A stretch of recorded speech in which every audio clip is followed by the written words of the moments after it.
I'm getting old, Joe. Yes, you're a year older, aren't you?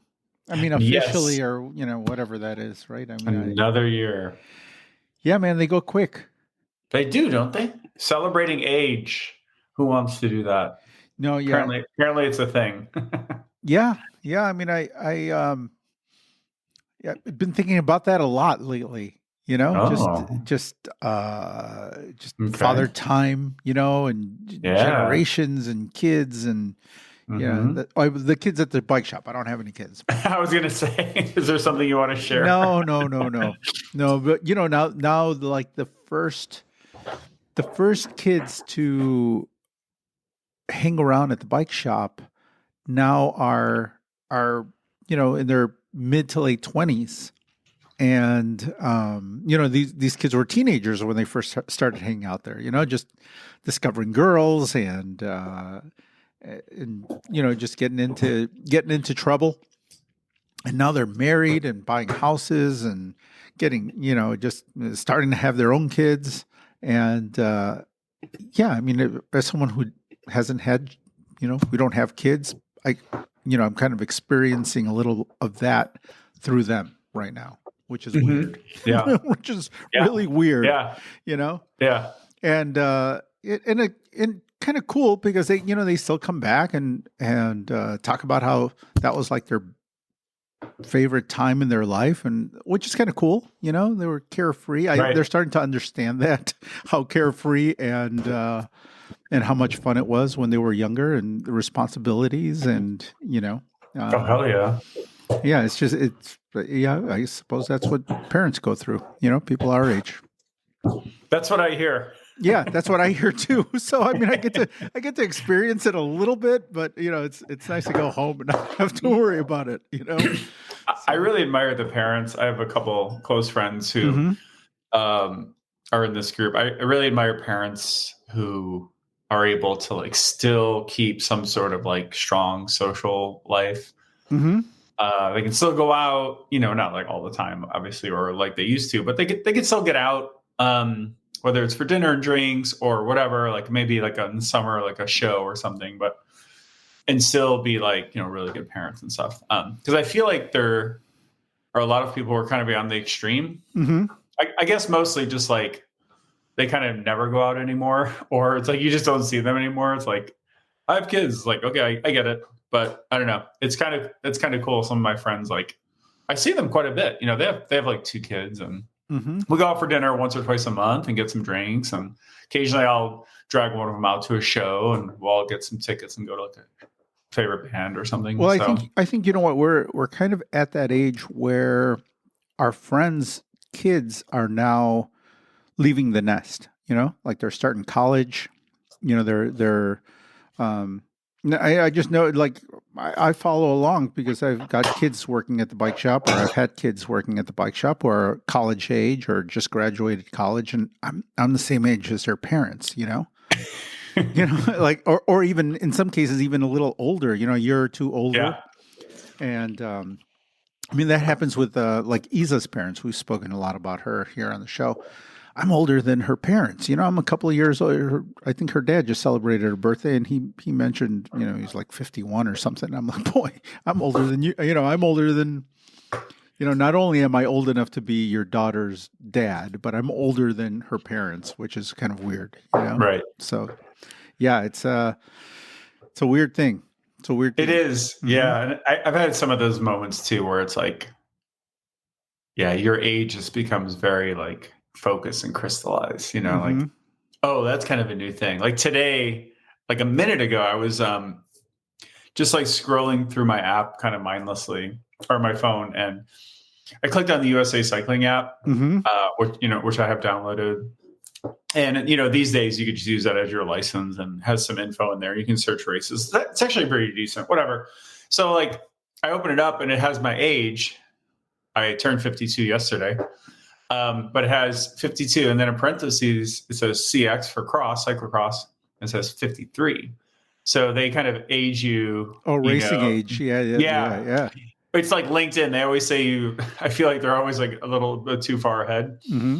So I saw that 53, and it just kind of gave me that little jolt, that little bit like, wait, like, oh, that feels old. Yeah. Like I was just getting around, just accepting 52. And then like, here is USA Cycling, like you're 53 for cyclocross. That's coming up in like what, September? I'm like, damn it. Yeah. Yeah. It's just little things like that, you know? Oh, wait till you get the AARP, early, early membership, whatever that thing is. You get to start getting those things in the mail. You're like, you have qualified for early membership. You start reading through the stuff, you're just like, 10% off gas. I could use that, I guess. There's like an ad on the side for diapers and stuff. Mm-hmm. Yeah, it's like it's all getting very close, Danny. It's too close, to be honest with you. Yeah. Let's not talk about it or think about it. No. I think that's part of the urgency now with like doing these things, like doing these trips and riding bikes and midlife crisis, baby. Things that I want to do. Yeah, I don't know that it's so much of a crisis because I've been working towards it for a long, long time. I've had it in mind, but I think that midlife ennui, like boredom. Yeah, I think that between that and the past 3 or 4 years, with COVID and all the rest, it's just a reminder that this, you put things off. And you're like, one of these days I'll go over and ride, or when I have time, I'll finally go conquer that mountain that I haven't ridden up in a long time. But what you lose track of is that, that if you wait, that you might not be able to do it. Like physically, it's just like physically I can do it now, even with a little bit of training, I could do those things. But, 10 years from now, who knows what physical abilities I'll have, and that might be out of the question, Hope not. Got to strike while the iron's hot. Yeah, for sure, and so I think that's part of the urgency these days, just to do some of that, to get some of those rides, start working on the bucket list, as they say. Yeah, for sure. So I don't know if I ever showed you or you saw it in my office when you visited our domicile, but I have this poster. Maybe you've seen something similar, but it's called 4 weeks or 4K weeks, 4,000 weeks. So it basically is like, you can Google it, but it's like a poster you can buy. You can make your own probably, but this company like sells them, and like it'll, you basically tell them like how old you are. And then they have a suggested life expectancy, which is like 85, 88 or whatever for US males, I guess, whatever it is. Or you can like give them what you think your life expectancy will be. And so then they send you it's a kind of a medium-sized poster. And it's basically just like all the decades of your life in little tiny boxes, like pointillism. If you go to like a museum and you see those little, dots. Yep. So anyway, you fill in one each week. Oof. And so it gives you like a visual representation of your life. Yeah. That's scary. That's a little scary. But I actually just took a picture of it since I had my birthday. So I'm gonna send you this photo right now, just so you have a good sense of what it is. But folks who may be listening can just have a gander. Just go to 4K weeks online. But I just texted that to you. So and have you had it for a long time? Is it something you've had? No, I think I've had it for like, I can't remember when I got it. I want to say, actually, I could probably tell. Hold on. I want to say around a year. Okay. And so, but it gives you a very clear visual of your life. That sucks.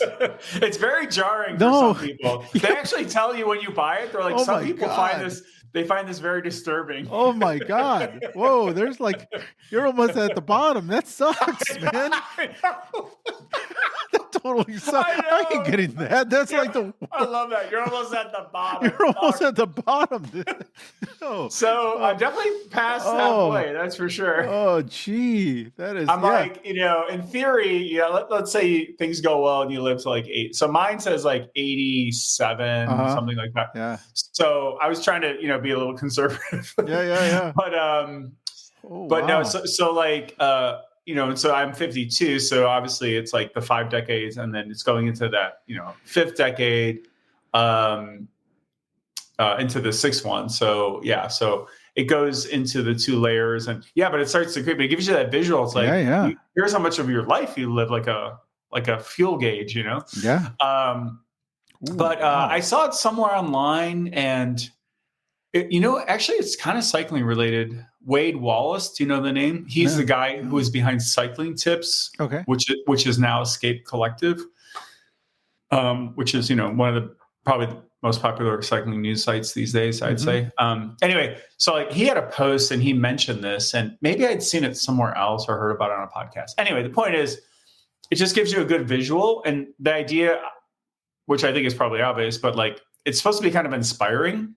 Like make the most of your days, your weeks, your months, your years. So every week you go in and you fill it. So they send you a little email as well. And if you notice, there's a little barcode in the corner. And so it'll always, let's say you forget a few weeks or you go on vacation, you just click it and it keeps track of like, oh, here's where you should be filling in your square.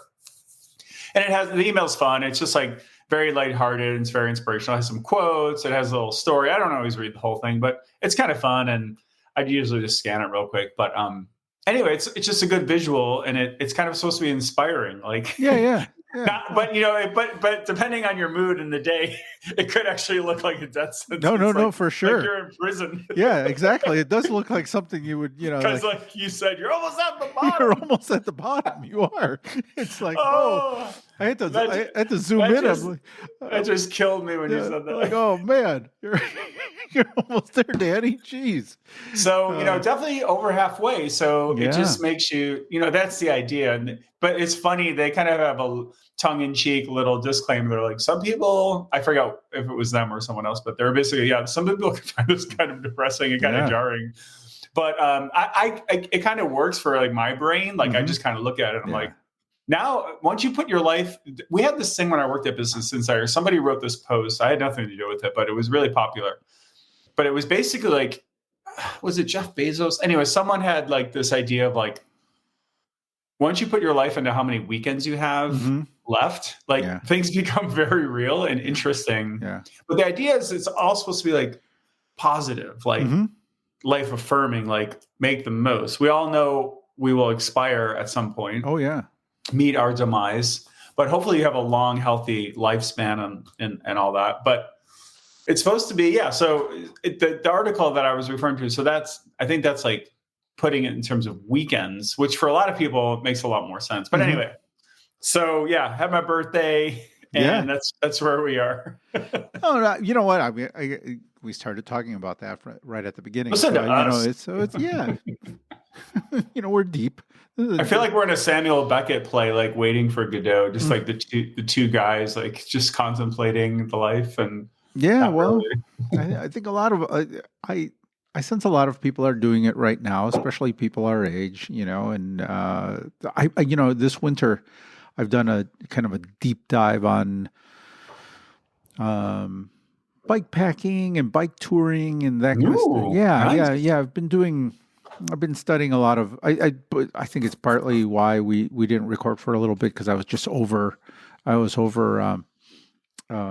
exposed to bike bloggers and vloggers and people, and while you were out of town, just trying to figure out what's going on out there, and trying to understand the scene and who's who.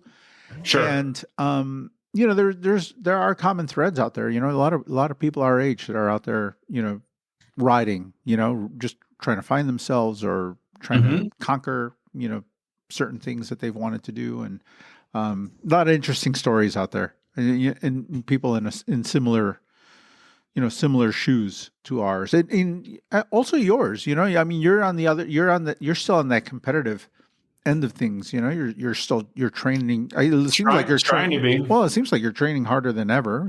Harder than you have in a long time, and doing big rides and. For sure. Pretty dedicated, and there's people that are doing that too. Just trying to be their maximum selves. And and I think that's the theme out there. And my maximum self isn't necessarily on the competitive side, but boy, I wouldn't. There's some things that I haven't done in the bike world, like this bike touring stuff, or these long 7-day, 8-day trips on a bike Mm-hmm. that really appeal to me, and Yeah. are, like something that's tangible and I can do at some point coming up here. And so I've really started to, it's always something I've had in the back of my mind. And, it's now something that's more and more, going to become a reality, I think, pretty soon. Yeah. So, yeah. Well, that's cool. So I want to hear more. Like, so are you actually thinking then of taking like a bike packing trip or doing something along those lines? Yeah, I'd love to do something. I'd love to do an exploratory ride at some point this year. I mean, last year we started doing these 1 day kind of longer rides where we're closing the shop and going on rides with the crew at the shop. And you guys went to the dunes and stuff, right? Yeah, we did Indiana. I think some of the kids did Wisconsin. We were exploring just some of the trails here in Illinois, and just shut the shop down and kind of just take these long meandering rides on trails that our customers have ridden for years. It's one of those things where you've heard of this trail for 20 years, but you've never ridden it. Right. You sent customers off to do it, or some of your favorite customers that's kind of their riding grounds. But you're in the bike shop on a Sunday, and on a Wednesday or a Tuesday when you do have time to ride, you're not going to get in the car and drive to some trail and try it out. Right. But last year we made an effort to we closed the shop down and we went and kind of partook in some of these rides that our customers do, and boy, turned out that riding a bike was fun. Yeah, right. Who knew? Yeah, not fast or anything, but just putting a bag on your bike and carrying some stuff, and just experiencing that stuff that you and I have never really done. I haven't done that extensively, like put a pannier on and a rack, or just that kind of leisurely fun riding, but longer distances, and it's it's really enjoyable. It's just that it's super fun. Mm-hmm. Yeah, it's like just carefree, like no agenda, just like, hey, we have the afternoon, the sun's out. Yeah. At some point we'll stop and have a snack or a drink or sit by the water or whatever, and just enjoy it for what it is. What we sell is we sell excitement, and we sell. That's what I want to do anyway. I want to sell excitement, and I want to be be that aspirational bike shop. That place where people come to hear a story, and because they love your Instagram or whatever it is, and that you inspire people to ride, and hopefully that will, get people to shop at the shop and support us and hang by us while we're out there doing some of the things that maybe they aspire to do someday, or maybe just can't, but excites them to go and ride on a Sunday or Saturday, So when you go to the dentist and you are waiting in the room, the office, and like they have those posters. Yeah. They'll just be like like picture of like a diver. Yeah. Soaring through the air, and there's just one word at the bottom. It'll just say like, I don't know, vision or peace or solitude or success, or you got to get some of those for your shop. Yeah, but with us starting in the with photos. You guys, with us, with you guys. That's like just a nice blown. You get like a bigger blown up, like really high quality, like pic if you can, and put that up there. Just the fun and good times. Yeah. Seriously. Yeah, no, absolutely. I mean, that's the kind of, I was thinking about my cycling roots, and what kind of drew me to a bike shop. I lived on the southwest side of Chicago, pretty Midway, airport. By Midway, yeah. And when I discovered bike racing and got interested in bike racing, I did my research and I found the bike shop in town that supported where bike racers went. And I had to go all the way across town and all the way up to Evanston. And where Evanston is compared to, Midway Airport. It's the other side of the world, especially when you're like a teenager, just getting up there and crossing town, crossing, everything, just leaving your neighborhood. It's a long way. Yeah, it's a good haul. But you went to go and like find a tribe and somebody who was doing the thing that you did, and that's what I hope that we can kind of build with this turnaround here at the shop. With this thing that we're building at the bike shop. Just I sense a lot of people wanting to do a similar thing, do these long rides and touring, and maybe we can help them with that in the coming years. Maybe I wind this all down with some touring and long bike rides and stuff like that. So Nice. yeah. I think you should. I don't know if you've done this, but so have like a shop day, whatever you want to call it. You're good at branding stuff. Mm-hmm. You and your better half. But you can promote it, build it up, but like have like a Saturday in the summer where you guys have like barbecue Mm-hmm. out front, get the grills out, just get a bunch of coolers full of beverages, put up a bunch of party stuff, celebrate the shop. And it all starts with like hanging out and everyone showing up, but then everyone rolling out on bikes and go do like a bike ride, even if it's just along your little I&M canal there, and just do like a fun ride. Nothing intense, just like a fun ride that pretty much everyone can do, like a slow moving, like the naked ride pace, right? Yeah. Like it doesn't have to be a naked ride. Yeah, exactly. Although it could be. Hey, man, why not? I don't want to rule anything out, but no, but you could do, just do like a fun 15-20 mile ride, something like that, like so you can get a little bit of blood pumping and people ride and come back, and then you have like get the grill going and have some music and have like a thing. I don't know if you need a permit for that, if you could just do what you want, but that'd be a cool thing. That would kind of like inspire people and be like, hey, come out for our ride. And what a good good vibe community type thing that could really bring in a lot of good business, like people who want to do that. And like I would totally come, we grab a burger, go for a little spin. We used to do these things called a ride and grill, and it was more on the mountain bike side, because we always talk about the road riding and the gravel rides and stuff, but we're also a mountain bike shop, and we're adjacent to the mountain bike trails here in Chicago, the one place you can ride a mountain bike in Chicago. That's right. And we used to do this Wednesday night grill and ride, and during COVID, it all kind of came to an end. And also a lot of that old crew, we worked with a group called Camber, the Chicago area mountain bike riders. They used to do this. The old timers, the people that kind of founded the group and ran the group when I first opened the shop are, for the most part, they've kind of retired or, stepped aside from the organizing side of it, the heavy lifting of the group.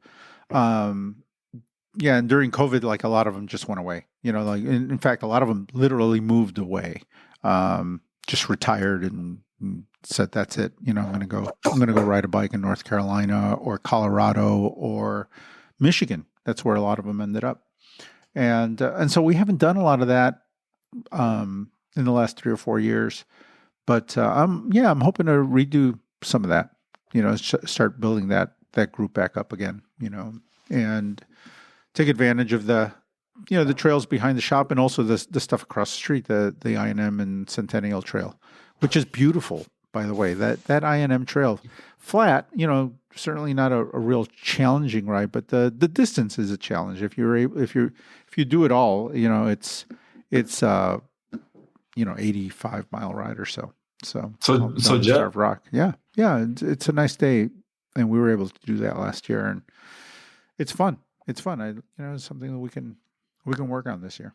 Sweet. Yeah, man. Yeah. I think it'd be fun. I mean, I would totally come down. I think, I'm looking for more balance. Like, I think I need some more rides like that. Like, that's one thing I liked about Colorado is just a ton of like shop rides, and they're always good. Like, some of them can be like really hard and fast, but like, there's always a good social vibe, whether it's rolling out or people kind of staggering, like coming back in. But everyone always ends up like back at the shop, has like a beer or coffee and just like sitting around, all sweaty, like, oh, great ride, like, obviously it's winter and stuff, but I'm looking forward to more of that now, like as the warmer weather comes and stuff like that. But events like that too, like having that would be really cool. Like if we knew Joe's shop like always had every July 4th, or maybe not the fourth weekend, of course, but like some other weekend around, they're like, oh, that's the ride, got to do that. Like that could be really cool. Yeah, I think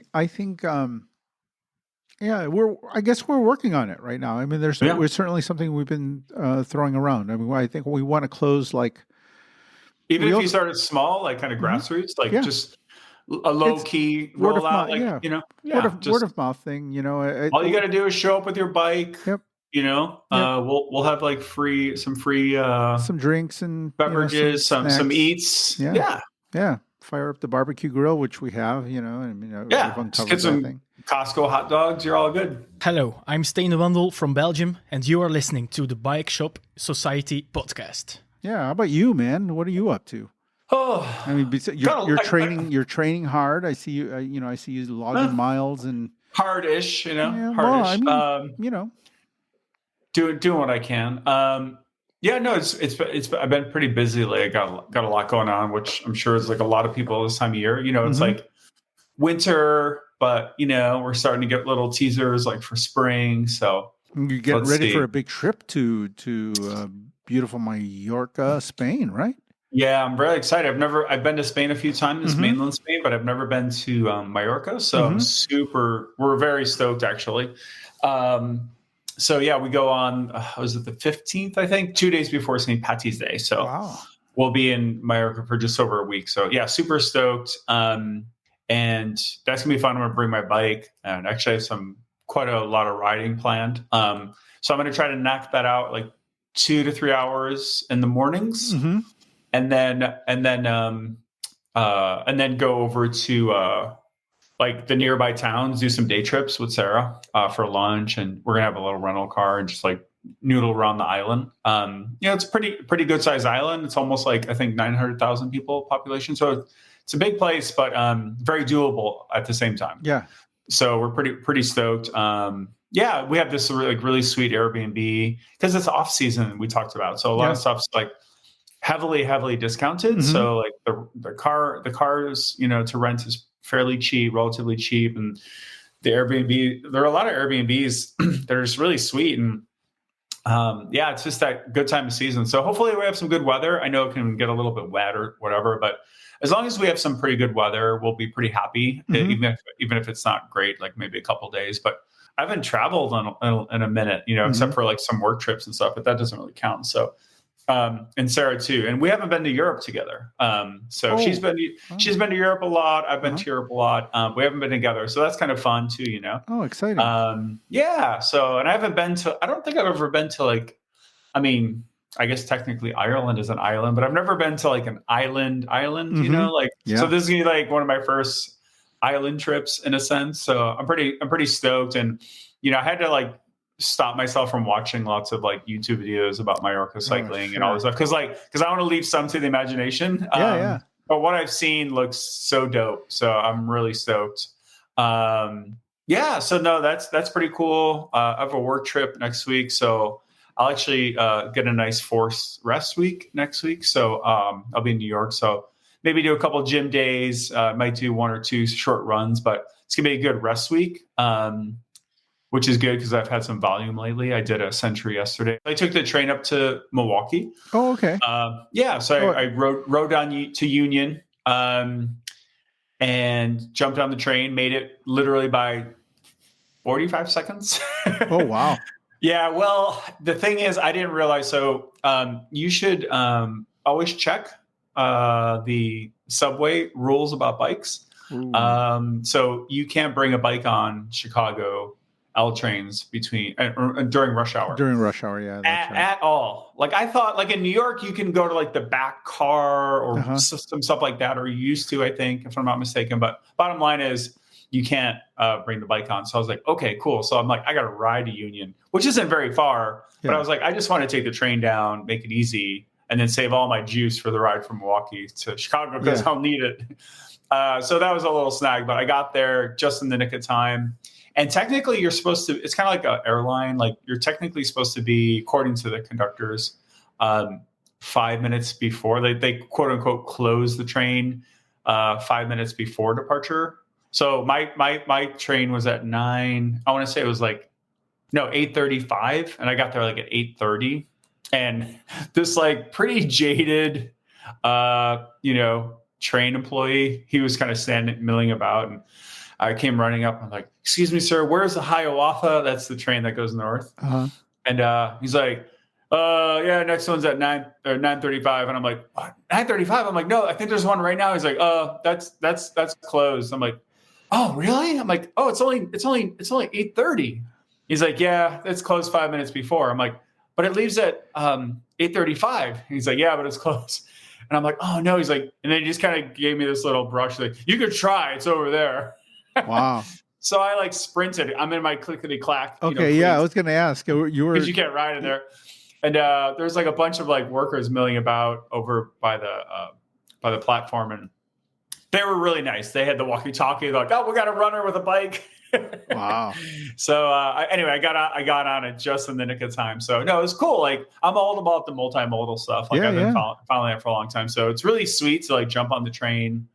It's like for the folks who care about such things, it was $25 for the ticket one way to Milwaukee, and then bring a bike, it's $5. Okay. So it's $30. Train was real nice.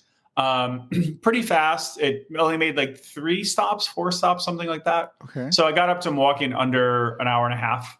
And then I just got out of the train and I rolled out. I rode just a few miles to the lakefront, and they have one of the cooler museums in the world that I think, super cool design. Right on the lakefront there. So I'd been to that museum properly before, but I just wanted to roll up to it and look at it. It's the modern museum, the Calatrava. Yeah, it's so pretty. I think it's a Spanish architect, actually. Calatrava. Mm-hmm. Oh, the Calatrava. There you go. Yeah. Thank you. Always been one of my favorites. And it's a really, really cool museum. Yeah, it's beautiful. Yeah, it's the Museum of Modern Art there. And I recommend it to anyone who's anywhere near there anytime. But and then I rolled out. Got to roll through like Milwaukee, went through South Milwaukee, and then you get on this trail and it rides along the lakefront. It's a beautiful path, and then basically the path goes all the way out of town. You eventually end up on some streets, but the streets were pretty good for riding. Mm-hmm. Like not too heavily trafficked. And then you get kind of on and off a path the whole way. And so that was my ride. So, I did it in like 6 hours plus. So, it was a good 100+ day out. The weather was amazing. I hadn't ridden 100 in a while. So, you get the old aches and pains after about mile 60. Sure. So I'm like, ooh, I got to stop for a Dr. Pepper up at this. You had a little wind. You had a little wind too, right? Because the wind was out of the south. It actually was windy. Yeah. Because it actually was windy. You get 70-degree weather at this time of the year. The wind's got to be blowing pretty. It's got to, probably out of the south. Yeah, out of the south. Yeah. So out of the south. So it's like, it's basically blowing north. So I actually did check the wind. Did we talked about this before? The Epic Ride Weather app. Yeah. It's really great. I recommend it. I think there might be a free version. I paid the $10 for the year subscription. It's so worth it. But if people care, so like, it's this cool app. It syncs with your Strava and all kinds of other apps. But basically, it'll tell you in nice visual form, tons of information. But the main thing for me is the winds. So it tells you at what time. It'll tell you about the weather, precipitation, et cetera, but it tells you the winds and the direction of the winds and the speed of the winds and all that. So that's the super. So I peeked at that too, and I'm like, I just knew there were going to be winds, because if you're right on the Chicago lakefront, it's basically going to be the same, but like a bigger version. Yeah. So that was fun. My only thing, my only wish for this trip is like, there probably are a few different ways to go. And I got to figure out what those other ways are. Because the one I did is the one I kind of did before. Like, I think a couple of years back, I rode to the state line and back. There's a huge section kind of like in the middle where it's is it the Roberts? Let me see what it is here. Robert McClory. Robert McClory Bike Path, Illinois Trail. So that's like the main one that you're on a lot, coming like across the state line into Illinois. But the thing is, there's a long section of it where you got to do so many street crossings, and the curbs aren't always nice and smooth. And you get a stop sign oncoming traffic usually doesn't have a stop sign. So it's like a million of those. It becomes a real buzzkill because you pedal for like half mile, 3/4 mile, and then it's like slow down, stop, half mile, slow. So you don't get that, slows you down a ton. Plus, you have to stand, if you're standing up and sitting down every time, like you're really tiring yourself out. So it was fine for this, but like I got to find like a better section there where I can do like much longer like straights and pedaling, because that would speed things up tremendously. You said that's like in the middle, so you're like somewhere around the border, like after you cross the border of Illinois. I think it's around there. Around there somewhere. And then there are actually, after that, if I'm not mistaken, there's nice sections where it really opens up, and you get long. It reminds me of Peru-Roubaix, some of the old images where you're going through the forest and there's that like long stretch, and it'll be like a few miles. So that's really nice, and it's just like a little, easy gravel. And there's like runners and other cyclists out there. But anyway, overall, super fun. And then we also have the Rough Road 100. I think I told you about that race I'm doing. That's April, right? Is that first week of April or so? Yeah. I think it's April 6th. I think it's a Saturday. Yeah. So that's, I'm kind of targeting that as like a big race for me. So I've done the recon twice now. It's out in Morris, Illinois. So yeah, just trying to get in some good base miles. Remember base miles? Sure. Yeah. A lot of endurance and stuff like that. But yeah, I got a trip coming up to New York. So I won't be touching my bike for a week, Monday to Friday. So I'll do some forced rests, which will pay off later, hopefully. Sure. Yeah. And other than that, next thing you know, we're going to be in Mallorca with our feet in the water. You're packing. You said you were taking a bike, right? You're packing the bike, and yep.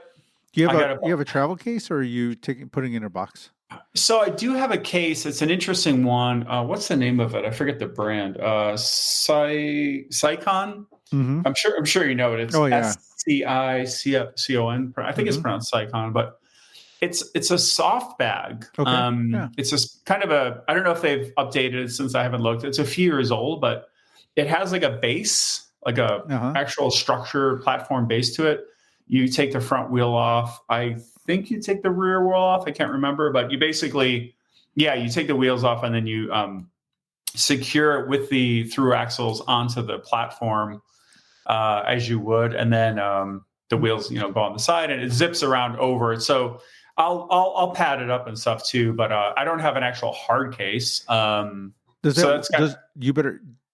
How old is your case? Does it work with through axles, or is it a more modern one, or is it an older case? I'm going to check. I actually rolled it out yesterday out of the closet. But that's a good question, because I know that some of them were designed only for through axles. Yeah, quick release.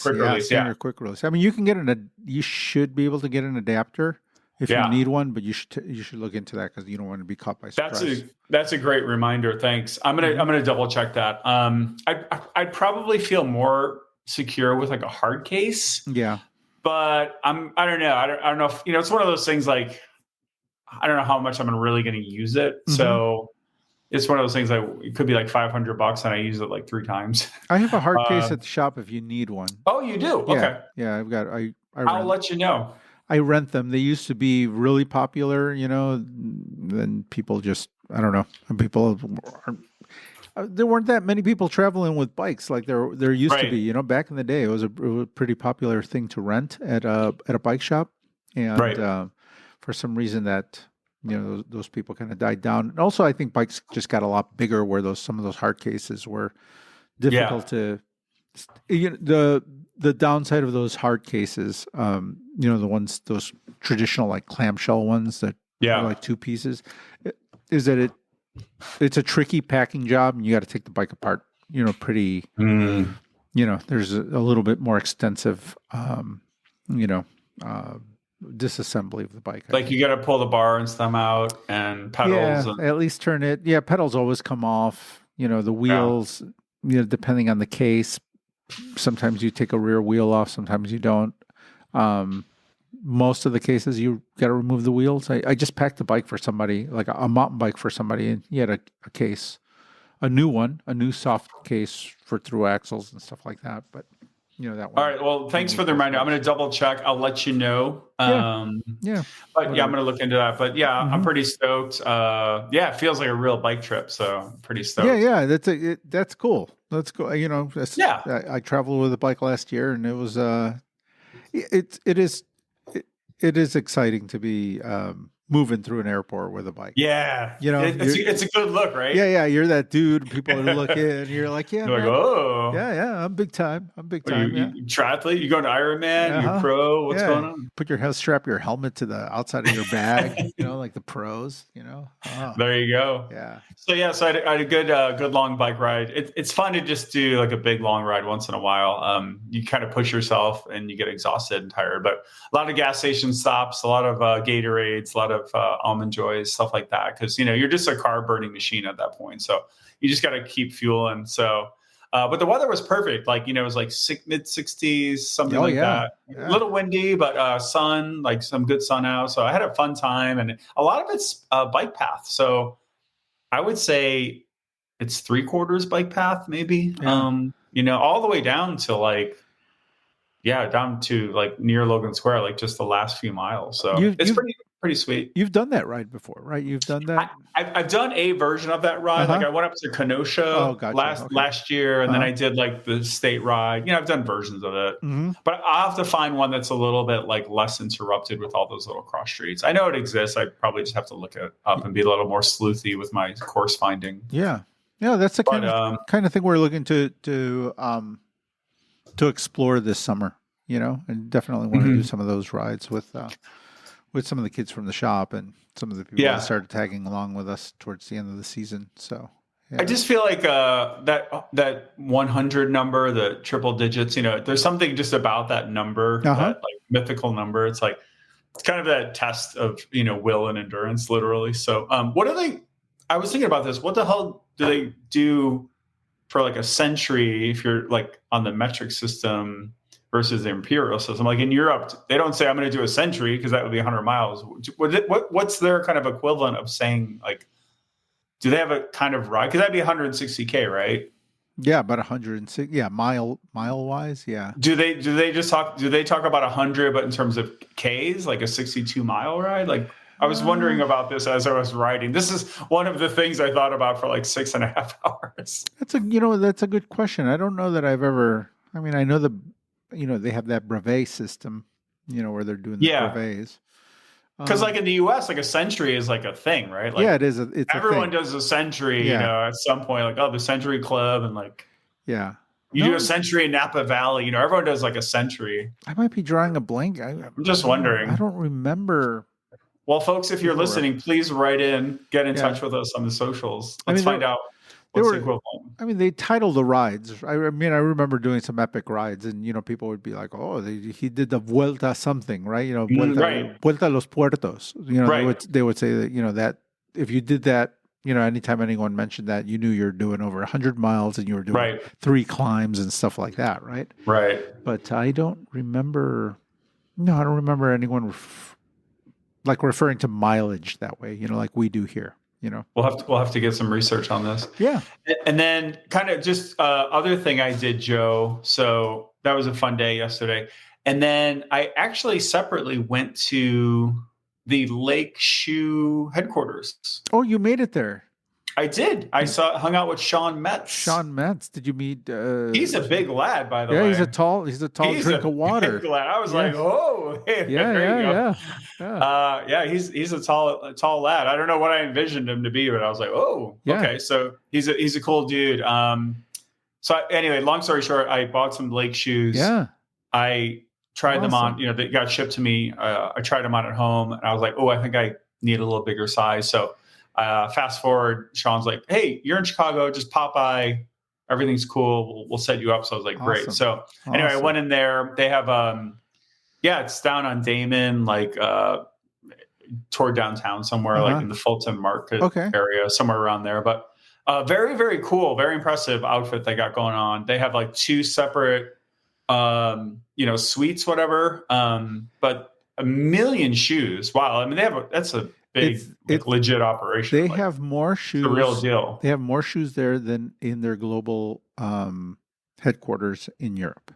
So I believe it. Yeah, they that's where the bulk of the stock of Lake Shoes lives is here in Chicago. It's very cool. Sean was great.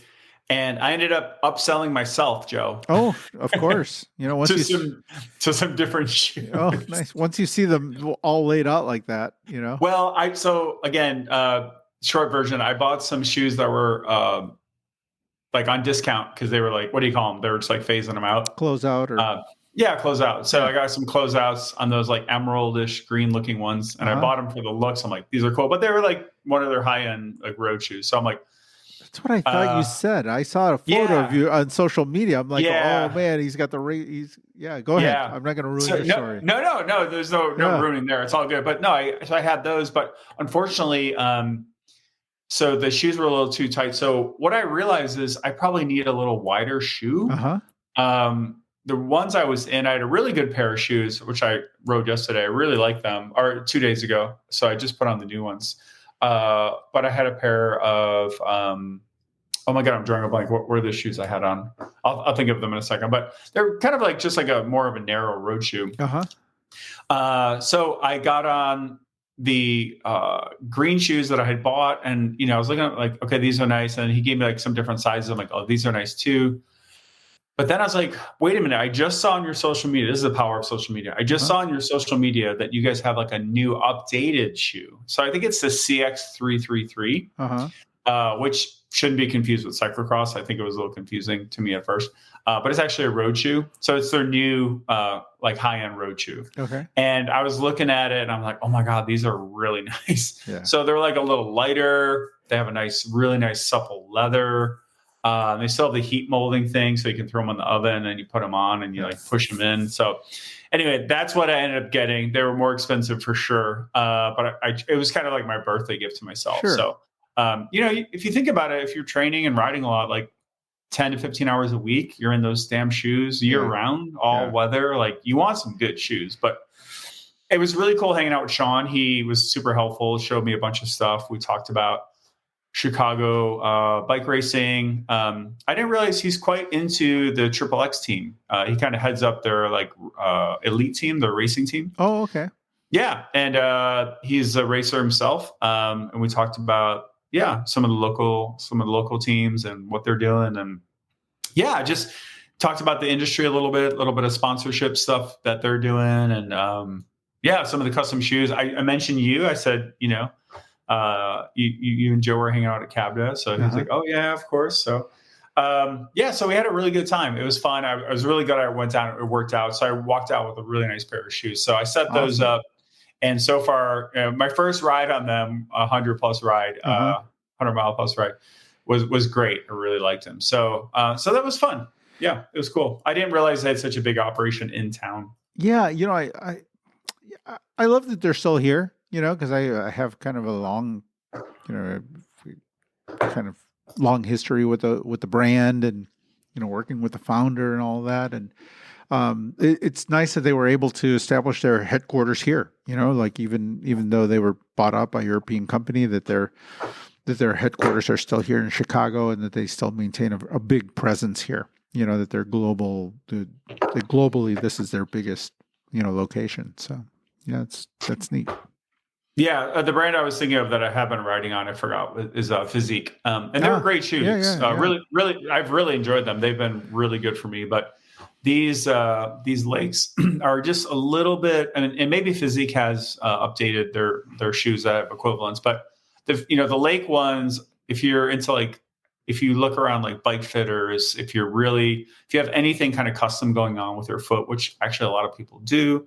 Anyway, a lot of people point to Lake as like one of the 2 or 3 go-to brands that they always like say, hey, definitely take a look at Lakes, for like really good quality shoes. But like anyone who has like a real specific interest in like fit, things of that nature. So that's what led me to them. And I was able to use my custom insoles and got to throw my shoes in the oven. That was fun.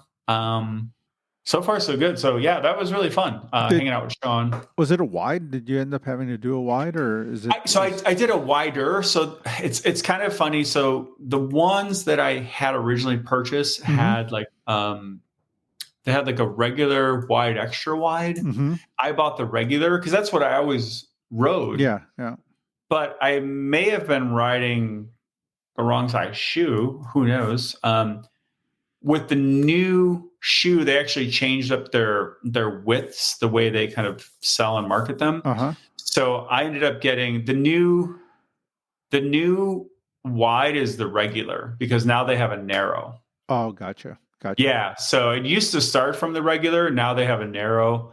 So then they go wide and then extra wide for the CX 333s. Okay. Yeah. Okay. So effectively, it's a wider shoe, but it's not like the extra wide. So they actually feel great. So I'm really excited. Yeah, that's normal. I mean, you know what? As you get older, your feet get wider. You know, you're just walking on them. You know, you just spend more time on them. They start spreading out. So that's true. Yeah. Yeah. So, cool. So that was fun. And new shoes are one of those things where like it's exciting to get a new pair of shoes, but it can also be like a chore. Yes, you know, because you got to get them ready, you got to break them in. There's the cleat in the right place, so it takes a little while to warm up to. You know, it's not like I got a new pair. It's not like I don't know, get a new pair of glasses or something or a new helmet. Right. You know, where you just throw it on and go. Or new Nikes, yeah. Yeah, you know, it's like you're still running around with a tool in your back pocket because you might have to move the cleat around a little bit. You know, it's Eddie Merckx style. He was famous for constantly adjusting his saddle height his entire fucking career. Oh yeah. Even till his last years. And bike fitters always say that's a sign of someone who had some other alignment issues somewhere going on. Up. Stop. Remember that classic, Len Ferdinand Noor, you know, he's like pulling over and asking for the tool. It's like... I just had a flashback. What was the thing he said at Interbike? Was he talking to someone? Yeah, he yelled at one of my fellow employees at the time, and he's like, "Stretch it, stretch it." My friend walked up to him with a bootleg Eddie Merckx T-shirt and just kind of stuck his chest towards Eddie Merckx. You know, after he made Eddie Merckx go find a Sharpie, you know, to sign it. So he was already kind of pissed off because he came with a pen. He comes up with a pen, and Eddie Merckx looks at him like, a pen? What am I doing with a pen? So he disgustedly walks off to the back, comes back with a Sharpie, pro move. And my friend's like sticking his chest out at him, kind of like, sign this, please. And at that point, he had it already. Stretch it. He signed it. He did sign it. But I love that. That's my favorite. We got to put together these like great like sound bites of Eddie Merckx. I have a great photo of Eddie Merckx. I had my first encounter with Eddie Merckx was at the 1994 World Championships in Spain, and he was the director sportif of the Belgian national team at the time. So he was still running around with the Belgian national team.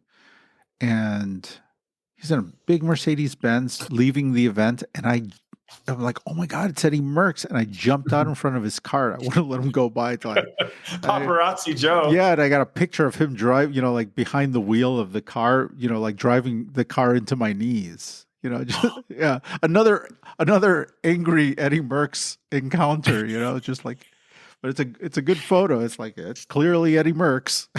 Stretch it. That's awesome. So that was super fun. I don't know. I'm pretty stoked. So I think I know what you mean though. Like I spent the first day with those shoes. I was on my rollers. Mm-hmm. So the day before yesterday. So I put them on. I rode the rollers. I had to get on and off about 4 times to line them up. And, you know, even on the ride, I was like, oh, this one shoe's got to be turned like a little bit. Yeah. But it's also like, it's fine. I guess there's like little things you can buy. There's like some company that sells something. It's like a mold and you just put the cleat in it. And then like, it's easy to swap them to a different shoe. But I don't know if that's going to be like your foot silver bullet. You're still going to always have to tweak it. Yeah, your foot sits, you know, it sits in a different place in that shoe. So unless you're doing the exact same shoe, it doesn't really the stack height. Yeah, everything. So, but no, it's all good. Super happy with it. So I'm stoked. So I got some new kicks. Other than that, have you caught any racing lately, or have you just been busy with the shop? I've been busy with the shop. I mean, I kind of reading headlines and checking out a little bit of the stuff that comes across. I saw that guy rolled a tire the other day, tubeless setup, and it's caused a fury of. Well, it was the hookless. Yeah, the hookless. Yeah, that was the big thing, the hookless. So that stirred up a bunch of debate. Oh yeah, I know. Which is super technical. I read up on some of it, but it's like first there was tubeless, now it's like hookless. Like I don't know. I feel like a lot of them are hookless. So I mean, a lot of these new tubeless setups are hookless, and I still don't. I'm the Rode tubeless right now. I don't have very many people. I don't, if any. I mean, I might fix the occasional actual Rode tubeless. The gravel tubeless is certainly a thing. A pretty standard thing now. But true Rode tubeless, something in a 28 or a 30, I still see very little of, Yeah, if I may say so, and this isn't really a contradiction, but I know we talked previously, so maybe somewhere roughly a year ago, I talked about how I was like leaving, leaving tubeless. I'm like, fuck tubeless for Rode because I had some experiences with that. But I've come full circle, Joe. I don't know if we talked about this or anyone cares, but I'm back. So I took a lot of time. I did my research. I watched a lot of YouTube videos. I read a lot of articles, looked in some of my analog books, including Leonard Zinn's bike maintenance book and the Park Tool maintenance book. And I did a lot of research. I made notes. So I'm like, I want to do it right. But bottom line is, and not to overstate it too much, but I kind of figured out what it was all about and what are the pain points and like how to figure out how to do it great. So knock on wood, I think I got it sorted. I'm really, really enjoying tubeless. I figured out like the inner rim width kind of algorithm, like equation thing people talk about. The WAM and the RAM and all that. Yeah. And then like the tire width versus labeled on the side versus the measured width. So I bought a caliper. I nerded out. I went into it. Yeah. And the sealants, I did some research on the sealants. It's so funny how many people have such strong opinions about the sealants. I mean, this is bike nerdery, like granular level. Oh, yeah. Welcome to my world, Danny. I know. It's actually like really silly, but I'm just I don't want to be a dick. I'm like, what's your favorite sealant, sir? Like, and then like, oh, well, never use that. Always use this. And literally, I went to the next shop and the guy said the exact opposite. Like, never use this, use that. Whether we're talking about orange or Sam's no tubes or whatever. So long story short, I'm riding Rode tubeless and gravel tubeless. Now I'm just tubeless. So I don't have any inner tubes. I have inner tubes, like, of course, because you can use those to get home. So I carry those in my bag and stuff. But do you carry a tubolito? Do you have I do. So here's the problem with the tubolitos. Unless I'm mistaken, they do not make an extended long valve tubolito. They make the regular one, which I don't even know what that width, that length is. But I can't and have because you've got 33s or 30. I've got 50s or 60s on my road bike. Okay. And then even on the gravel bike, I don't know if a tubolito would work there. Like I can't remember how deep it is on the crux, but it's a little bit deeper. But it's not it's not like a short rim, but it's a little deeper. But the road bike for sure. So you have to have the extended valve. Yeah. And for the tubolito, I don't think they make those. Now with the you can, of course my thought was, well, just use the extender that you get from like Zip or, whatever brand. You screw it on over. Like you can't remove the valve core. Yeah, so you can't open it. You can't. Right, so you can't open. And then I was like, oh, sometimes if you like slide it on gently, you can get air in and at least get home. But that doesn't work either, as far as I could tell for the tubolitos. So I actually own 2 or 3 tubolitos, and they're just sitting here because I can't really use them. And they're expensive, so I might sell them or save them in case I ever need them in the future. But I have latex tubes, the Vittoria latex, the pink ones. I have those because you can remove the valve core. So I bought some valve cores from Silka, just have some extras. So I figured all that out. so I can get home. But Nice. I'm really loving the tubeless. I got some fatter tires recently because when I did my recons, 28s worked great, but I ended up pulling out these Roubaix that I have in the closet. They're tubeless ready. It's funny. The sidewalls say 30/32, which is weird because they have like two sizes. Like I haven't seen a lot of tires do that, but the Specialized Roubaix tires are labeled 30/32. Huh. So I'm like, cool. So I pumped them up, used the little Silca PSI calculator, doing it all pro, and then I did the measurement with the handy dandy little device there, and it measures 34. Oh, So these your labels can be like way off, completely and off. That changes like so much. Yeah, internal rim width, all that It's stuff. crazy. It just has so much to do with the way that the tire's going to sit on the bike, and Right. height, and all that stuff. Yeah, I mean that tire size is only a suggestion. Right. You know, it's kind of a loose suggestion. You're right. The ones I've seen though have been at most like 1 centimeter off, or sorry, 1 millimeter off. Mm-hmm. But this was like a full 2. Oh wow. And again, in theory, it says 30 to 32. So if you take it from 30, it's 4 off, but whatever. So, but I rode those. I've been riding those lately, and so smooth and probably even a little faster because that lower rolling resistance, they don't like bounce around.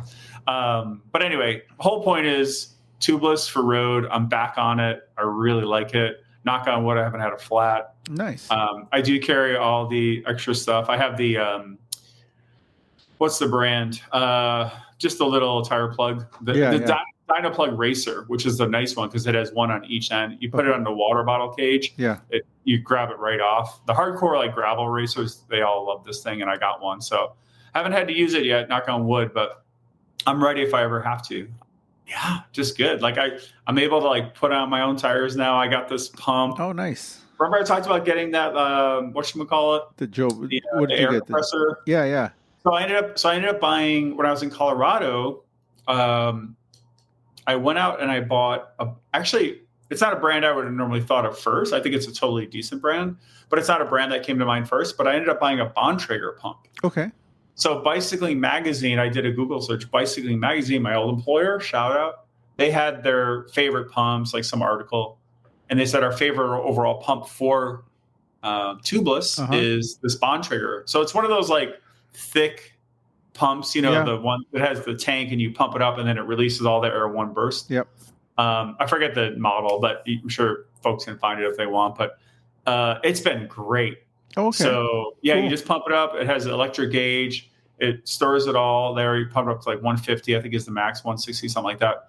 And then, you have the valve on the bike, on the valve core, and then just like release it and go, and then everything just like cracks and like seals on. Nice. Oh my God, it's perfect. It's so nice. Oh, excellent. Here I am thinking like, I'll do the compressor and you got to buy this and then you got to buy the chuck and this. And I'm like, fuck that. Like, you can't really carry that around easily. Mm-hmm. And, it's a bigger pump, but it's a nice pump. And it's not like super cheap, but it's worth the investment. Coincidentally, well, here's why I actually went out and bought that pump. That morning, my pump of over 15 years finally died, gave up the ghost. The whole chuck fell apart in my hands. And it was a toe peak, and it was a great pump. And I used it, 8 billion times over literally probably 15 years. A Joe Blow or something? What did you have? Maybe, I can't remember the brand. Everything was so worn off. All the lettering was all worn off. And I had to leave it in Colorado. But that's why I went out and bought the toe peak, or the Bontrager. But wow, now it's perfect. So I just put on my tubeless. They seal up tight, get the sealant in. So I'm doing it. I'm enjoying it. Here's one other thing, Joe. Mm-hmm. Talk about feeling your age. When I was growing up, whenever I saw like older dudes, and it was usually dudes, not dudettes. But whenever I saw like older dudes on the road, like road biking, maybe like in a group or wherever, and whenever I had the rear view mirrors on their helmet or their handlebar, I always thought, and I'm not trying to be ageist, but I always thought, oh, that's like for old people. I was like, oh, that's something old people do, and like I never articulated it even to myself. It was just like this impression I had. And I'm like, when you have one of those, you're old. So Joe, I now have one. Oh, do you really have one? I do. I do. Oh, you got So one. I got one, not for my helmet. I got Okay. one for the drop and the handlebar. Yeah. Uh-huh. And my whole point is, so the one I got a couple different ones. I got two. One for my gravel bike, which was my default, but now I got this other brand because I couldn't find the one I had in stock, which was my preferred one, even though I had only used one. So I bought this other one, which turned out to be maybe even better because you can remove it by hand if you don't want it in. It just pops in and out with like a little ball and a piece of rubber. Yep. Now when I don't ride with it, it doesn't feel good. Oh, I miss it. Really? Yeah, I miss it. And so having it in there, like I just do like a quick glance, like boom, boom, boom. And now when I don't have it, it feels naked. I feel like a little like less protected. It's a weird thing, but then also that thing where I'm like, wow, now I'm you are one of those guys. Although I will say, it's great. The Euros, the European guys that I see, a lot of them do use it. So I see that there, and they're also using that that Garmin like rear, the Varia. Yeah, I was just going to talk about that too. Yeah, they're using those Garmin systems. I've got that because in some countries they have to run a daytime running light. So they're having the same issues that we're having here in terms of like riding in traffic and of course, they're riding on the roads. And they're doing things that maybe traditionally we didn't do back in the day. Just people are a lot more conscious of the traffic. I even saw and heard a couple of ex-pros talking about how little they ride the road these days, and how there's one guy, Oscar. Is it Oscar Pujol? He's done a little cyclocross. He used to be a road rider. He was talking about how he hasn't ridden on the road for 2 years. He rides strictly like gravel and like mountain bikes and stuff. And he's like, I just don't ride the road anymore. I'm like terrified of the road. I don't, just don't want to deal with traffic anymore. Not terrified, not necessarily. I don't think he said terrified, but he just didn't want to deal with it anymore. And, like a lot of these guys have become, even Juan Antonio Flecha, like he's become one of these legend. Yeah, and he is now one of these gravel ultra distance bike riders. You just find him doing these ultra long distance rides on gravel bikes, and he's become pretty dedicated in that scene and doing a lot of that stuff. So it's interesting how a lot of these guys have gravitated. Even now, the Italian rider who was killed, was it Rebellin? Rebellin, Davide Rebellin. He was riding gravel. Yep. So it can happen. You could still get hit by a truck even riding on the gravel. But funny you mentioned it. They just sentenced that guy this week. Did they really? Yep, it was in the news. It popped up in one of my feeds. He got like 3 years or something. He apologized. He was all upset. Like, I'm so sorry. Yeah, they're lenient. But they're a little lenient with that stuff over in Europe. Yeah. Well, not to be too dark, but they say if you want to kill someone in the U.S., just run them over on a bike with your car because no one ever gets punished. Yeah. But on a lighter note, so the rearview mirror was just like a funny thing. But like honestly, I love it. I just keep one on the left, and like super like just feels like reassuring. But there was one day, so I took it out to clean my bike or something, or I had it in the car or whatever, and then I forgot to put it back in. So I went out for a ride. And I'm like, I won't ride with it today, but it felt like weird not to have it. Like I just did one of those like, I kind of missed that. So that's one thing. But two, I was actually going to mention it as well. The Garmin Varia, Varia. That's the rear view light / radar, the one you're referring to. So it's really funny. So when I got that light, I set it up, and the default is that the Varia radar part comes on, and I used it like for one ride, and I didn't like tweak it right. I didn't like set up my settings right, and so it was like going off like crazy. And I was like, this is so annoying. Like I'm just gonna turn this thing off. So I just use it as a light, which you can do, and it's a great light. It has like 4 different modes. It's very powerful, and so I was like just using it as light literally for like the last whole year. But about 2 months ago, maybe. I think I saw a video or I was reading about it. So I revisited the whole radar feature of the light of the light. And now I'm like a convert. Now I won't ride without that either. So the Varia is like really cool. And so this is not new. It's been out for a while. Yeah. A few years, roadies will know it. But for those who maybe don't know, so basically it's a radar. It's a rear light, and you attach it to your seat post behind your seat as you do. And it connects with your Garmin head unit. I don't know if it connects with other brands' head units like bike computers. Maybe it does. I assume it does, but it connects with your Garmin.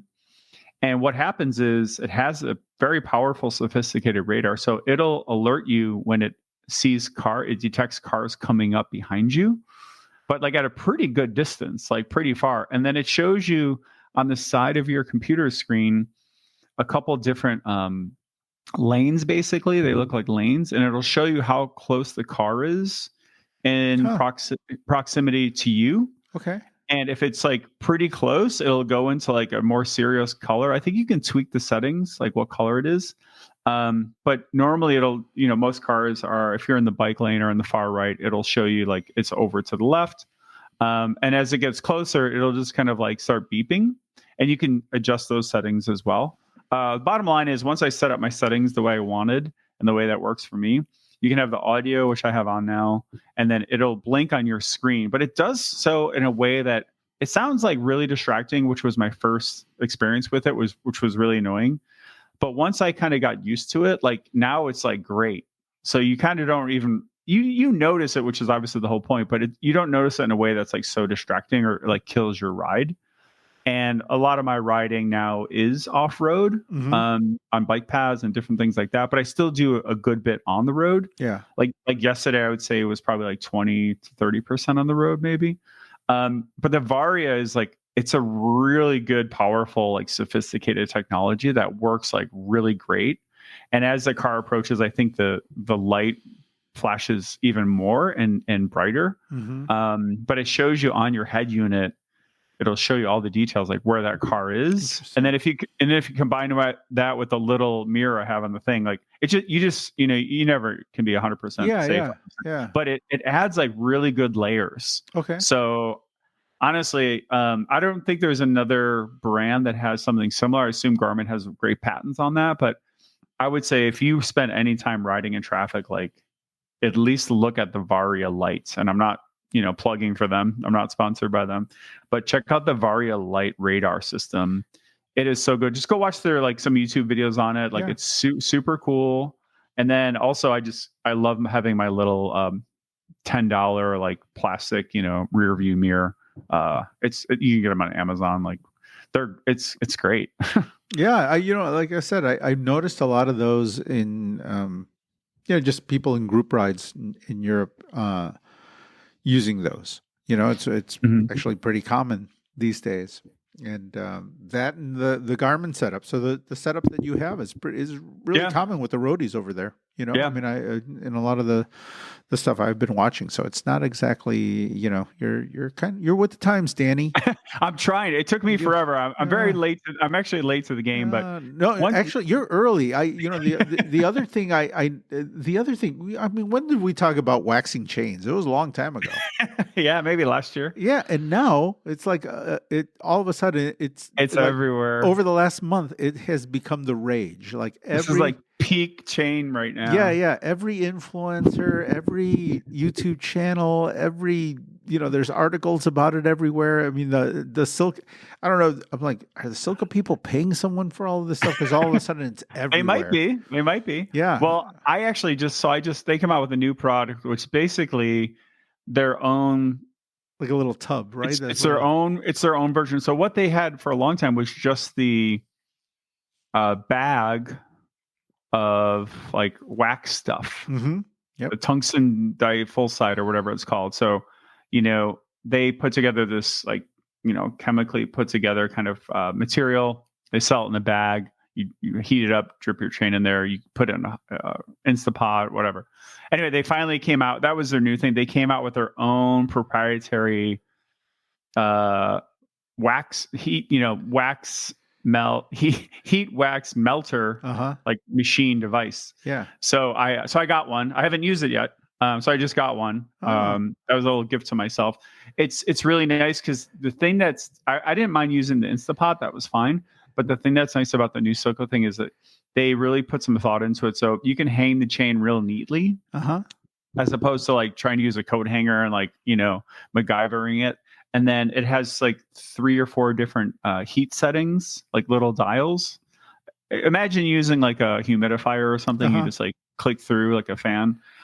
So there are different settings for how you wax a chain and how you do different things with the chain, but also like cleaning the chain. So it's actually really cool. It's like $100, so you have to be invested in it. So it's not cheap, but that's the new thing. But I too have seen it like everywhere suddenly. Yeah.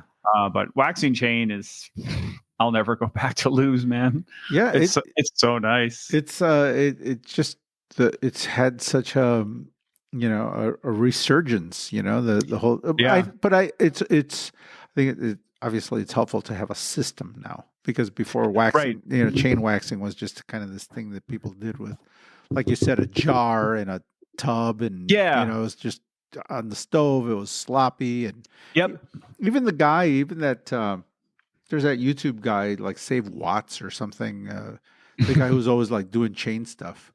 The friction-free cycling or something. He's an Australian guy. Yeah. Friction-free cycling or something. Yeah. He was talking about it or doing something, but his setup was a mess. It was just like, it was super, it's like wax all over the place. It was just like super messy. I'm like, wow, it's so true. And Josh over at Silco, or whoever thought of it, like, good for them. Like, they capitalized. So yeah. They said they had enough. Their first batch, they got enough made for 1 month. They thought it would be like at least a month. Yeah. They sold that. They said they sold out in 4 days. Wow.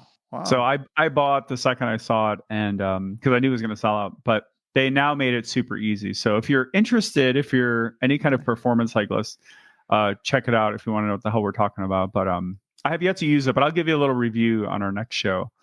But it's really cool. So it's all like a one-stop shop, and it's relatively small, so you don't have to use like a ton of space. Like, get the heat wax melter machine kind of set up, and you just leave the wax in there. You just like press the button, pop the chain off. The only, I wouldn't say a pain point, it's overstating it, but you still have to use like if you have a SRAM chain, you still have to use a new power lock. Yeah. Each time in theory. So that's like $5 a pop, I guess, unless you get like a discount or something. But that's the only little thing. But it's it's not that huge a deal, but it does add up. But other than that, no, it's cool. I guess, are you familiar with these chains? What's the brand? Y something? What brand am I thinking of? YBN, or what's the name of the brand? KMC? No, it's like, oh yeah, YBN. Yeah, so apparently they make a power lock that works with SRAM chains that they say you can use up to 5 times.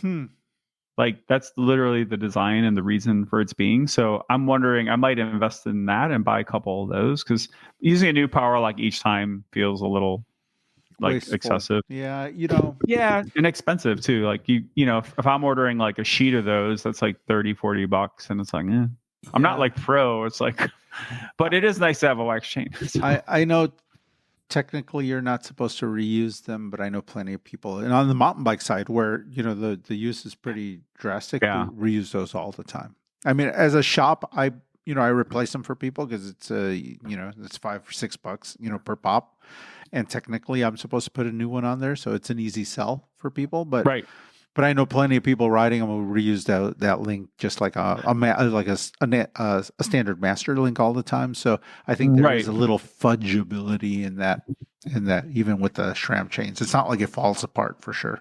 So yeah, and I've used a few, like 2 or 3 times in the past before, and I literally everyone I've talked to has said the same thing you just said. Like, every mechanic's like, well, off the record, Yeah.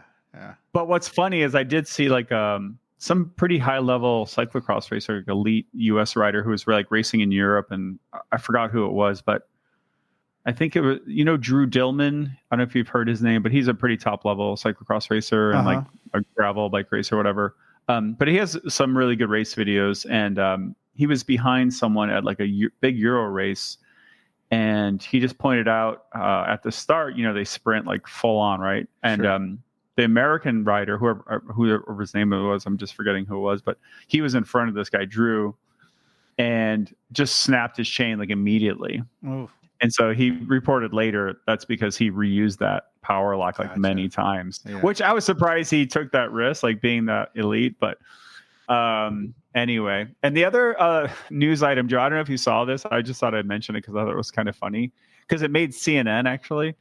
Did you hear about that team that got suspended because they dressed up a mechanic to act as a rider so they can avoid disqualification from a race? I saw a headline that they had, that I guess you had to start so many people in a time trial or something, right? And they used so they just grabbed the mechanic. Yeah. Like, hey, put on some kit. Yeah. It was on CNN. It made CNN. Yeah, it was on CNN. I don't know where I saw it first, but no, it was such a crazy little thing. Cycling. Cycling only makes big headlines unless it's like really stupid, right? Yeah. So U.S. women's cycling team, Sinisa, maybe saying that wrong, has been suspended from the International Cycling Union, the UCI, the sport's global governing body, for perpetuating, quote, a fraud and dressing a mechanic as a rider in order to avoid disqualification from a race. In a statement, the UCI said Sinisa required 5 riders in order to take part in last July's Argenta Classic in Belgium, but arrived at the start with only 4. The UCI said Sinisa's then sports director, Danny Van Hout, told the 4 riders, Anna Hicks, Cara O'Neill, Catherine Sarkisov, Claire Windsor, to, quote, lie about the whereabouts of a 5th rider, unquote, who they said was ill. After informing the team they needed a 5th rider in order to compete, the UCI said Van Hout told team mechanic Mora Barrett to wear a rider's clothes and face mask, sign the start sheet as a rider, and then present herself at the starting line. Quote, the above-mentioned members of the team were therefore all found to have participated in a fraud under Article 12.4.008 of the UCI regulations with different levels of implication, the statement read, blah, blah, blah. A statement sent CNN said Sinisa called the incident a, quote, one-time mistake by a rogue director, et cetera, et cetera. Anyway, it's like the only time cycling makes the big international headlines is like doping or something goofy as shit like this, right? Yeah. It's like, you imagine the mechanic there like cleaning like wheels and chains and shit like after a long-ass day. It's like, hey, put up this kit. Put on this kit. And, Danny Van Hout, that name sounded familiar to me. He used to race for the Schwinn Icy Hot team. He was like 7-Eleven guy. He was a American bike racer. I thought it was familiar too. Yeah. He used to race like back in the late 80s, early 90s, like Summer Olympics. Like, he was one of those guys that was around on the scene when we were first getting into it. And, I don't know. I don't know if I think this was like a genius move by him or like a really dumb move. I don't know. I'm on the fence at the moment. What do you think?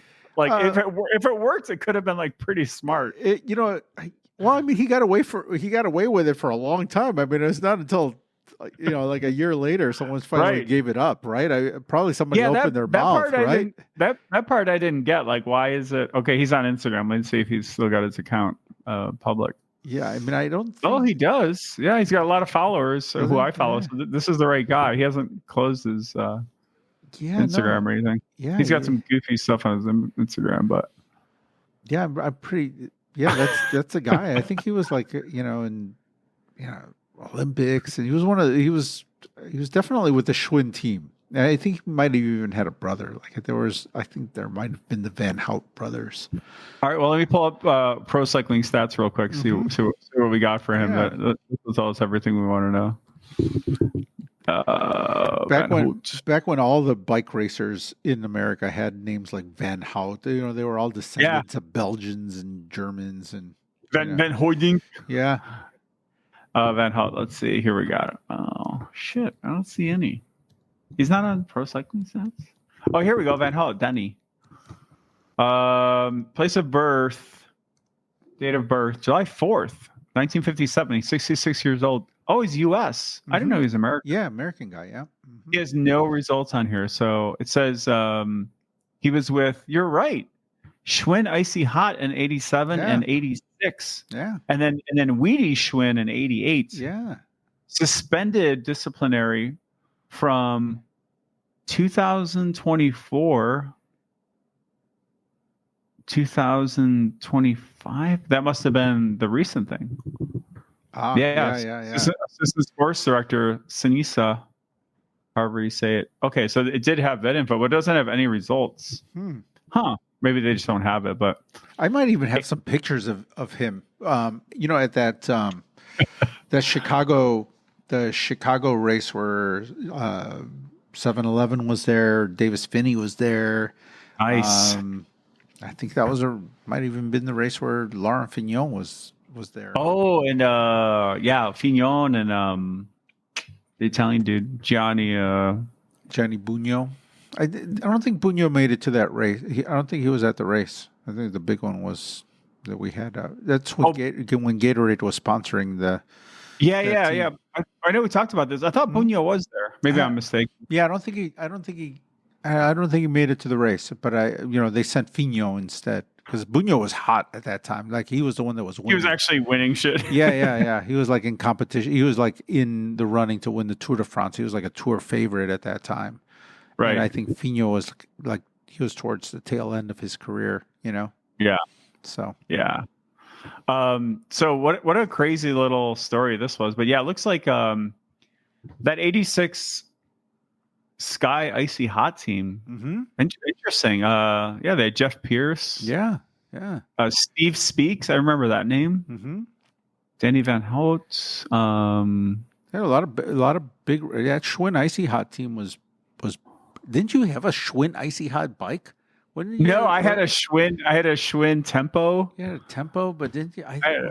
Not an Icy Hot, but I'm having vague memories of Icy Hot. I don't know if I remember them that much. Mm-hmm. Yeah, it was right at the beginning. It was like right around this.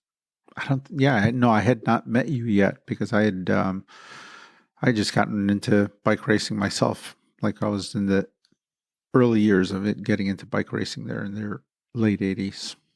Mid late 80s. Crazy. Yeah. Oh my God. Cycling is such a weird sport. Yeah, and these guys are still around. Wow, Danny Van Hout. I was like, yeah, Danny Van Hout. I didn't think that was the same guy. I didn't associate him with a women's racing team over in Belgium, but nice to see he's still out there causing trouble. Yeah. That's what a way to. I don't know. At first, I was like, "That's kind of smart," but I'm also like, "That's actually really stupid." I know. You know what? I know somebody who knows him. Oh, I know. Hold on a second. Hold on. Let's reach out. Hold on. Let me see if. Okay, this would be magic if I can make this happen. Let's see here. This is a friend of mine. He always picks up the phone. I don't know if I can. Are you going to actually call someone? I don't know if I can get him on. This might have to wait, but let's see if I can. Yeah, I don't want to blow this because I guess I could call him on my phone and put him on speaker. You would hear. Let's see. He's out west. All right, hold on a second. Hold on. This is good. This will be good. If let's see. Let's see. Okay, I'm gonna ring him right now. Do it. He's like, what the hell? I got him on speaker right now. You hear that? Yep. Okay. Let's see if he picks up. We're ringing for a phone. He's gonna. There. Oh, I'm just walking out. Can I call you later, Joe? All right, Matt. You know what? We can talk later on. But quick question, Danny Van Hout. What do you? You're on a podcast. You're on my podcast right now, Matt. Say that again. You're on my podcast at the moment. I'm on your podcast. Yeah, with my friend Danny McMahon, and we were reading a story about Danny Van Hout. Have you heard about this thing? It was on CNN. Yeah, that's been kind of going around a little bit, and I've seen a little bit about it, but I don't know enough about it right now to talk educatedly about it. No, it's okay. We don't want. I don't want anything educated from you. You know that. I'm just walking down the street. Can I call you later? Yeah, we'll talk later on. All right. I love you. I love you too. Take care. Bye. Bye. That was the best call ever. That's my friend Matt Caron. Matt Caron. Oh, okay. Yeah, he's kind of. Where does he live? He's out in Colorado now. He's like kind of a legendary dude in the. Where in bike Colorado? racing scene. Good question. I don't know. It's somewhere really pretty because I get pictures from his house all the time. But he's somewhere. What's his name again? Matt Caron. Matt C-A-R? Caron. Yeah, his brother Andy is a bigwig over at SRAM, and Matt Matt was a bike rep here. He was the person who sold me my first racing bike at Turin. So he sold. Oh wow! Yeah, when I went to Turin and bought a racing bike, he sold me that bike. So yeah. Wow. I've been in contact with him about joining us on the show one of these days, and he's gung ho about doing it. Looks like he's in Steamboat Springs. Ah, there you go. Yeah, he's out.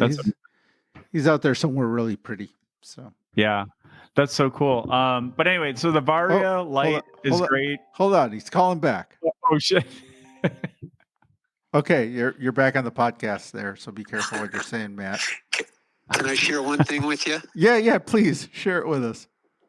You know how you have my track bike from 1977? Yeah, I do. And there's a picture I think that I gave you along with that bike. An accompanying photo, yes. Yeah. Danny Van Hout's in that photo. Is he really in that photo? Yeah. Oh, yeah. Oh, beautiful. I'll take a look at it. Yeah, I'm not sure. I'd have to see the picture again. Uh-huh. But you may be able to make him out. But if I told you which one he is, you go, oh, that's Verbeest. That was his nickname. Verbeest. Verbeest? Yeah, Danny Van Hout. They call him the Beast or Verbeest. Okay. And it's actually in that photograph from 1977 in Seattle. Oh, fabulous, man. Yeah, I mean, there are a few people in that photo. Who else was in that photo? Jim Akowitz. Uh-huh. Former 7-Eleven guy who ran 7-Eleven, started the whole 7-Eleven. And Motorola, Yep. And then BMC and and what's the team that he's done last? I'll have to think about that. And then Sunivar Reber, like a 7-time world champion. Mm-hmm. Verbeest was in there. That's Danny Van Hout. Scotty Andrews, he was another Chicago boy. I'd have to look at the picture again, but yeah, that came to mind when we were talking about Danny Van Hout. Oh, very nice. Well, see, I knew, my partner Danny was asking me, we were talking about it. I'm like, I know somebody who definitely knows him. Let's see if we can get him on for a quick story. So that's my quick story. Okay. So. Yeah. Well, I've threatened to have you on one of these days. We're going to get you on, and we'll get the long stories. For sure. All right, man. Love you. Just wanted to call you back with that. Yeah. Thanks. Take care. Okay. I'll talk to you soon. All right, bye. Bye. Take it easy. Yeah. That's so funny. Yeah. I look forward to having him on the show. We could talk about Danny Van Hout. He might, he's the kind of guy who could probably get Danny Van Hout on the line for us. We could figure out exactly what he was thinking. I think it's a good move. It's a good Chicago move, right? So crazy how small the world is. You know? Yeah, especially the world of cycling. So I was gonna say, yeah, it really is. That story, I don't know. I just love how the stuff that actually makes that makes the international news for cycling news usually doping or something goofy as damn hell. I like, I like that because it's kind of a throwback to the kind of cycling that we grew up in. It is just a lot of hijinks and stuff. And you when you would you would go to a big time bicycle race. I'm talking about like the biggest bike race on this, the biggest of bike races. And there were like the stars of the races would just be sitting in the back of a car getting changed, just like you and I. They were parked on a side street, sitting in a car, putting their socks on or eating a banana, Yep. bike leaning up against the side of the car. I mean, it used to be very, when it was a very accessible sport when you and I got into it. And there was just a lot of that kind of, just that kind of stuff. It wasn't as big time as it is these days where, you don't see these guys and everything is everything is a secret. Back then there weren't very, there weren't very many secrets, and there was a lot of, there was just a lot of that kind of stuff going on all the time, all the time. Totally. Yeah. Now everything's like so serious and performance related and yada, yada, yada. Why so serious? Why so serious? Yeah. Stretch it. Yeah. I love that. Speaking of how things are so serious, one nugget. So as we talked about, we had the opening weekend and we'll run out. He's back and he's like all kicking ass. He's going to be at altitude for 22 days. He's not going to be racing. So he's going to skip a bunch of races. He's going to be at altitude for 22 days at like a very serious high altitude camp. Wow. To come back and win Flanders and Roubaix. Which is like that's what our sport is now. It's so insane. Like I'm not even judging it. I'm just saying like that's how crazy it is. Did they say where is he going to Tenerife or where's he going? I didn't hear where. But maybe it's online. I just haven't looked. But I just kept hearing that he's going to altitude. Oh, interesting. I love altitude camps. It's one of my it's one of my last one of my favorite things in the bike world. The bike racing world. The altitude camp. Yeah, man. Indurain used to come to. He used to go to Colorado. Oh, nice. Yeah. He used to make it. There was a big Spanish contingent that would actually in Segovia where I was living. There's a big mountain range between Segovia and Madrid, and there would be a lot of guys that would live up there. And like pre-tour, they would all go hang up. And if you go up there and ride on a weekday, you'd run into like a Laurent Jalabert and an Alex Zula doing time trial. The Once team would do a lot of like time trial training up there at altitude, and whispers would get down and be like, "Oh, Once is going to be training on Tuesday morning if you go up there." And we'd go up there, and sure enough, they were up there. And you're every once in a while, you're lucky to you'd sit in on them. You just catch the train and ride behind the Once amazing time trial team. Yeah. Like it was just it was a cool place to go and check out pros. Right. That is so cool. So he's going to Tenerife, by the way. Tenerife, yeah. Of course. A 22-day camp. That's insane. 22, that's a long time. That's a long time. That's what, 3 weeks? That's insane. So he actually has some interesting quotes. He says, so they're kind of like, why are you going? Why are you doing all this? You're skipping all these other races, whatever. He's like, well, Peloton gets stronger every year. So every year you have to be better than the year before to compete for the prizes, said Van Aert, blah, blah, blah. Always staying in the comfort zone is the easiest thing. But the reality is that I haven't won the Ronde and Roubaix yet.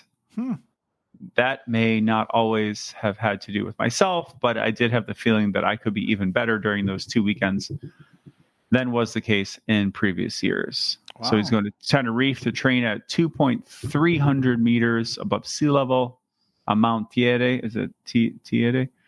Alongside Omloop winner Jan Tratnik and some domestiques, including Tish Pinot. Wow. Call it a small calculated risk.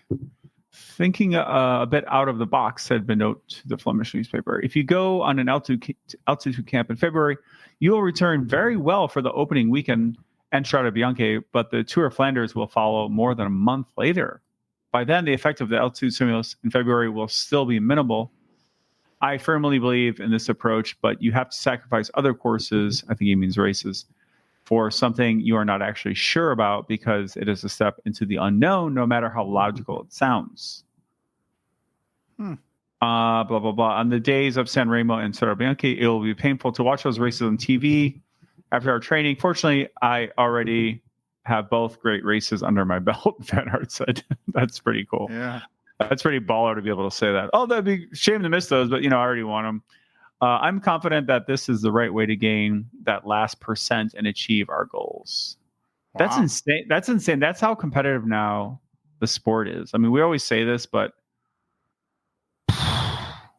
Like they're looking for that percent, like 1%, right? Well, that's all that's separating these guys these days, right? I mean, Yeah. it's all like the marginal gains, and just a little here and a little there. It makes all the difference. So, yeah. Oh man, Yeah. it's insane. Yeah. So yeah, we're in that time of year, Joe. Any other updates? Last stuff from the shop? Like I haven't been down there in a while. I might darken your doors sooner or later. No, you know what?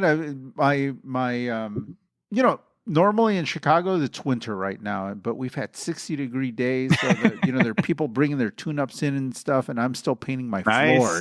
So I figured I thought I kind of planned it, and we had a little bit of a setback with permitting and stuff. And so we there was a week and a half there where we weren't able to get a lot of stuff done 2 weeks. So we're a little bit behind from where I'd want to be. But like I said, normally it's normally it's winter at this time of the year, and I think this like crazy weather we had. It was like 70s and sunny and whatever for a few days. Like I think it's gonna probably all come back to normal. Well, in the last week we've had 70-degree weather, and then we've had snow the next day, and then like today was freezing. Yeah, and then 70-degree weather again, and then tornadoes, tornadoes touching down. Yeah. Yesterday we were getting tornado warnings, and then it was back into the 30s today. So it was just and snow, a little bit of some snow flurries here. I actually saw an article. I didn't read it fully, but they were talking about how this is actually really, really bad for the wildlife. Oh yeah, and the trees don't know what to do. There's some buds there's buds coming out. I have stuff coming up in the garden. So I mean, it's all just all over the place. But I'm an empath, so now reading about the poor little animals adjusting to I know. the climate crisis made me feel bad on my ride. The little bunnies. Oh, poor bunnies. I think we'll leave it there with the bunnies. And, all right. That way we'll come back and tackle this with gusto the next time. Yeah, no, it sounds great. Good to catch up with you as always, sir. I wish you luck. Yeah. I may see you this weekend because I'm going to be down in your neck of the woods. Oh, yeah. But I'll leave it a little bit of a surprise maybe. But you're going to be around Saturday, Sunday, is that right? We will be there. All right, come on down. You may see me. Who do you got in the shop these days, by the way? I've got a kid named David. Okay. And I have Izza, the older Izza. Yep. And Earl at some point will be back, but right now I don't need him. So having a cranky old mechanic around the bike shop, I won't bring him in until I need him. So that makes a lot of sense. Yeah, give him a little break. Won't give me a break. sharpen his crankiness for you. That's right. So when he comes in hot. Oh, he's always hot. All right, sir. This has been great. Good to see you, Joe. All right. See you, Danny. See you, folks. Thanks. Bye. Bye.